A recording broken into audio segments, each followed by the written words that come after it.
I am Ramakrishna Prasad, better known only as RKP. My name has been cut short from Ramakrishna Prasad to an abbreviation, RKP, right? I am senior faculty of English, now associated with Anil Nair classes. I have been associated with various top institutes in the country for the past 40 years, teaching English, various aspects of English, and critical reasoning, group discussion skills, interview skills, and so on. Now I am going to just talk to you for a few minutes about an aspect of English where some students, quite a number of students, have a problem. They are not able to construct a sentence properly, which is why in every competitive exam, when you are given questions dealing with spotting errors, correction of sentences or spotting errors, people are not able to perform well there. Why is it so? Why is it so? Right? They are not able to identify the mistake in that. Why is it so? Which means these questions point out the error, spot the error if any, because sometimes the sentence may not have an error.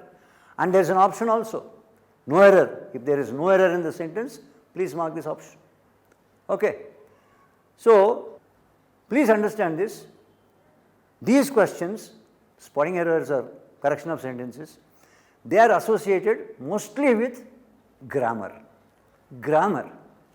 See, the moment I say grammar, my students, they say, sir, grammar is difficult, sir. First thing, beta, please don't think, start thinking, don't start anything with the thought that it is difficult. Yeah.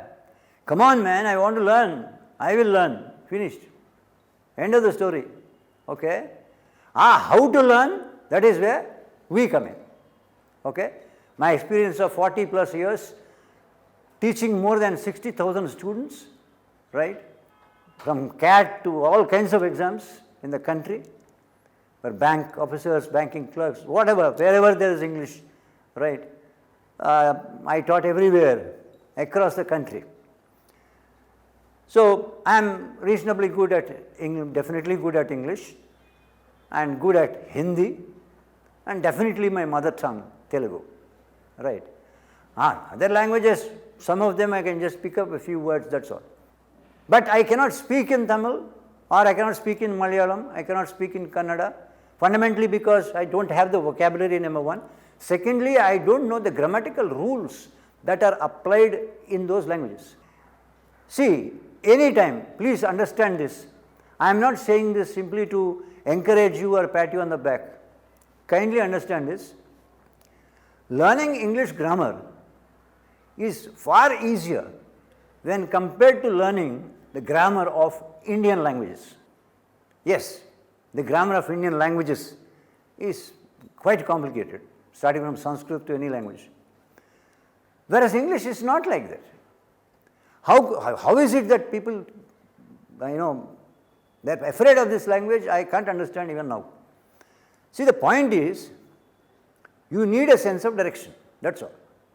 How to study, right? What kinds of questions can be given? What are the typical types of questions that can be given in the exams?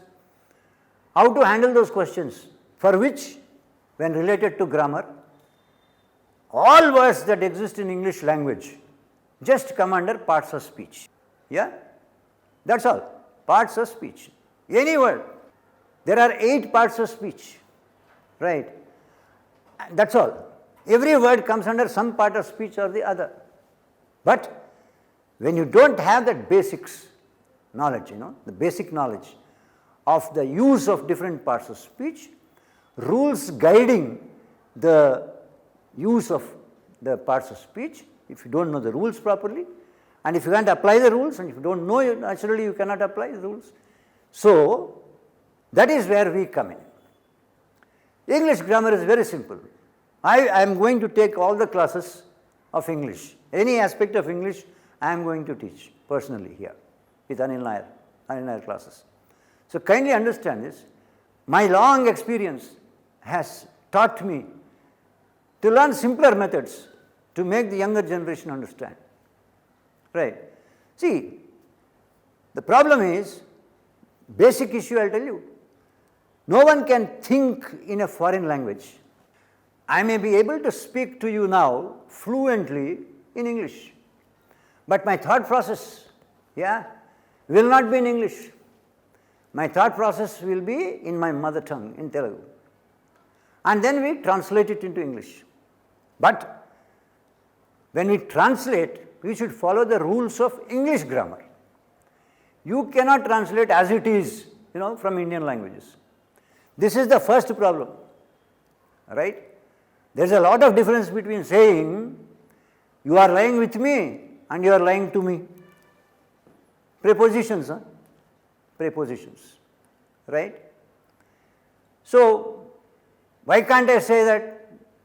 You will learn that, don't worry. I will show you, right? What happens if you use a wrong preposition? One of the parts of speech. You take verbs, for example.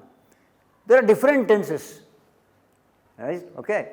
Like in Indian languages, so many tenses are not there, okay. So, but in English, there are 3 basic tenses, the present, past and the future. Each tense again has 4 subdivisions. That means, depending on the exact time of action, you should know which tense you should use and what is the verb structure in this sentence, right. So, please understand this. Say, for example, people say, he is working here for the past 10 years. He is working here for the past 10 years.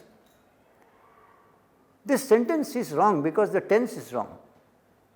See, for the past 10 years means he started working 10 years ago and he is still working.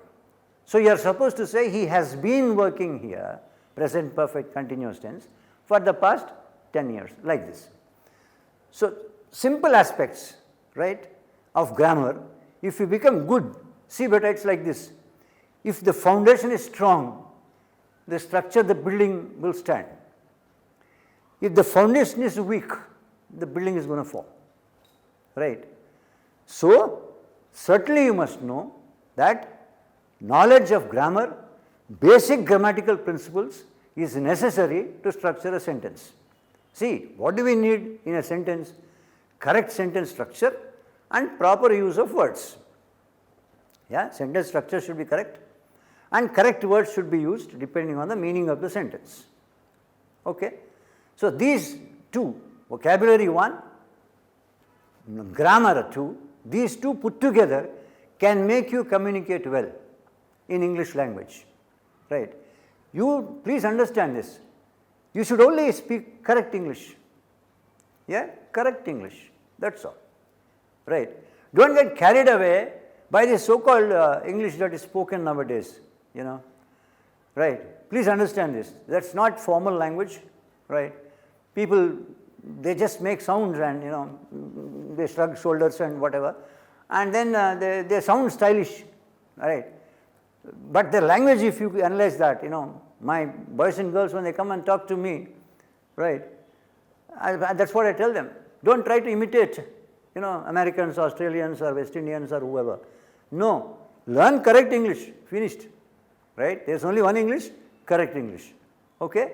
Use of 8 different parts of speech. What are the rules guiding them? What is a noun? What is a pronoun? What is a verb? What is an adjective? What is an adverb, right. So, what is a preposition, conjunction, interjection? What are they, right? What are the different principles, right, that you should learn? I mean, the rules guiding their correct usage. This is grammar. You understand? So, kindly understand this. When you are given errors, 2 types, basically 2 types. One is perhaps mostly with grammar.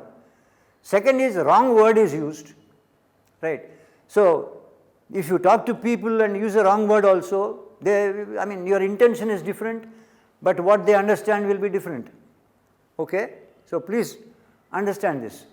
For example, you see, sir, he was died. He was died. Use of double past tense is wrong. He died, finished. Right? He expired, he died, he passed away, that's it. The helping verb is not necessary, was and all. So, these are all small things, Once we teach you, once you learn, okay, and then listen to people talking around you, then you feel like What are they talking nonsense? Right. That's exactly what is being tested about you. Why do they have this language there? Because this is the only language which is understood all over our country. You understand? Common medium of communication. See, for example, I tell you, supposing I go to some place, Gujarat. I don't know Gujarati. How do I communicate with people? Huh?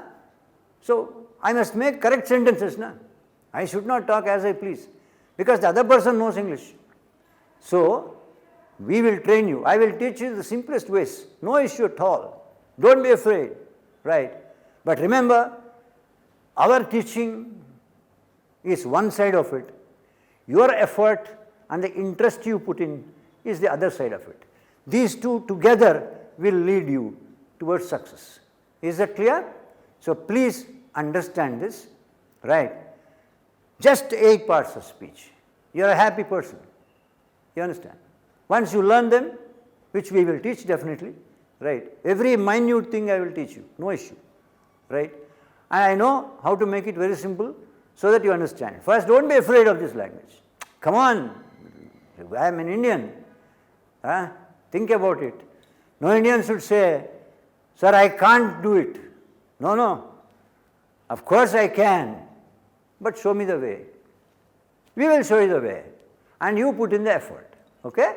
So, grammar is something which is equally important with vocabulary. All right? Okay. Right. We will go through it once again in detail when we start the classes. Right? You get doubts, kindly communicate. We will be very happy to clarify the doubts also. We will put in a lot of work, okay, in addition to teaching, model questions, tests, what not. Right? You will be provided with everything. Okay, for practice and all that.